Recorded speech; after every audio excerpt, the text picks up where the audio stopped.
Hi everybody, welcome to Worthy Women's Entrepreneurial Wednesday. My name is LaTia, founder and executive producer of Lions Vision Productions and the Worthy Women's Upward Institute. And today's topic, oh my goodness, I am super excited because this is specifically for my ladies. Fellas, you can listen in because you may learn something, but this topic is specifically for my ladies because it is time that we turn that B word around and we started embracing our inner bitch.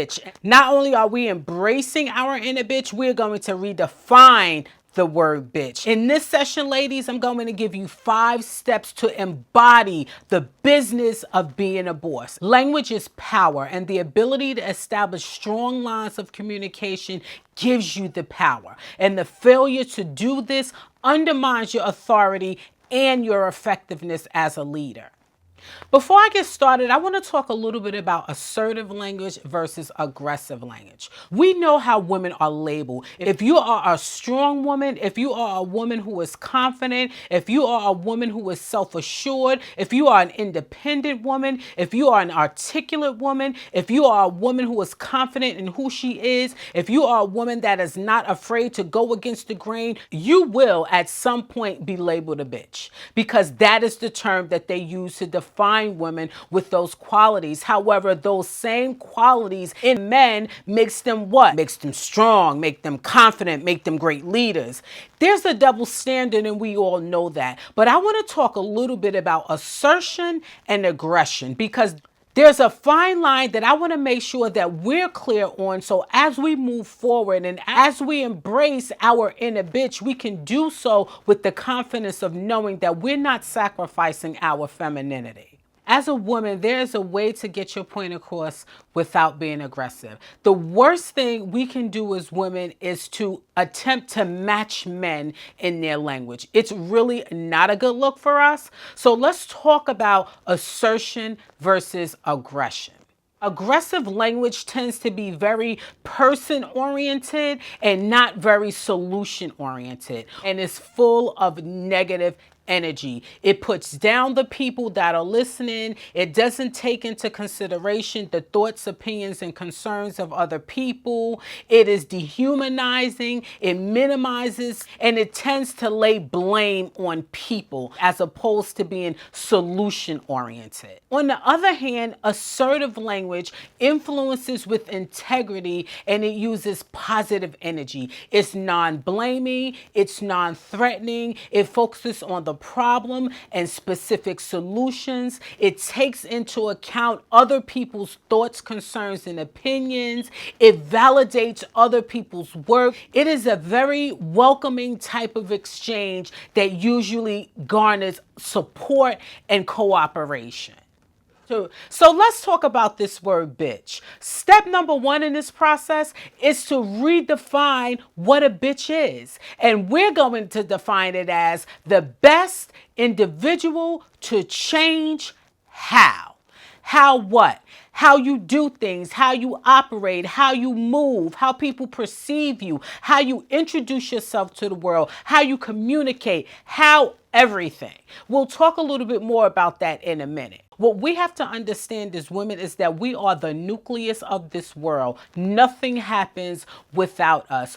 No life is born. There are no people. Nothing happens without us. We are empowered to control our outcomes. And most importantly, we are the driving forces to where we want to go.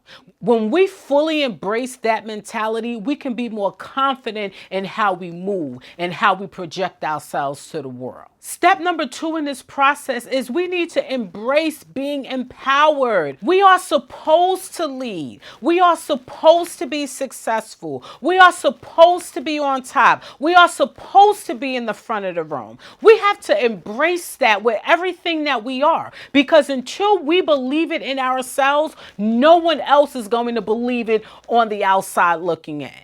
So how does embracing being empowered look?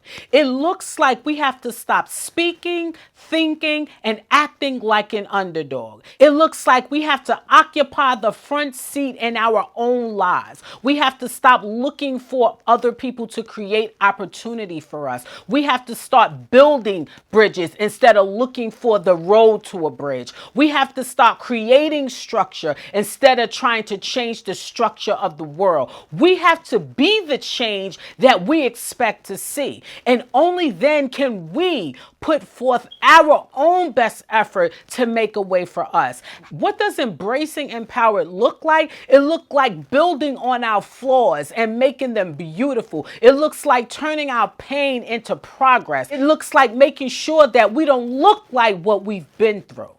That's what embracing empowered looks like. And as women, we are charged to do that, because if we don't, we are miscategorized, misjudged, and misguided.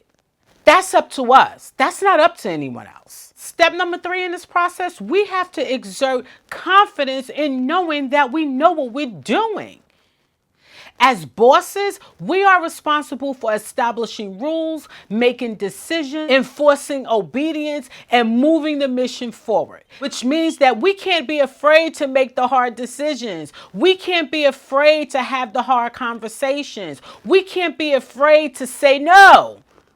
As a woman, nothing strips you of your credibility more than acting as if you don't deserve to be in authority. Step number 4, we need to take the fuzzy out of business. Sometimes you have to say what it is, leave it there, and move on. And that's all that's required of being a boss. You don't have to explain yourself. You don't have to explain your decisions. You don't have to justify your decisions. You don't have to make excuses. You say what you mean what you say, and you keep it moving. We have to take the fuzzy out of business, because unless you're a nonprofit, your goal is to make money. You can't make money if you're explaining away your value. You can't make money if you're bargaining your position. You can't make money if you're downplaying how good you are. You have to own it. Last but not least, if you're going to be a bitch, you make sure that you're the baddest bitch this life has ever seen. Remember, you are the best individual to change how people perceive you, how they interact with you, how they respect you, how they treat you. You are the person that lays the foundation for how this world looks at you. And only you can change that. I hope you got something out of this session, because as women, if we're going to survive in this entrepreneurial game and we're going to have these multi-million-dollar businesses, we can't be afraid to be who we are. We can't be afraid to lead, and we can't be afraid to close the deal. And with that, it's a wrap. Thank you for joining me, and I'll see you in the next video.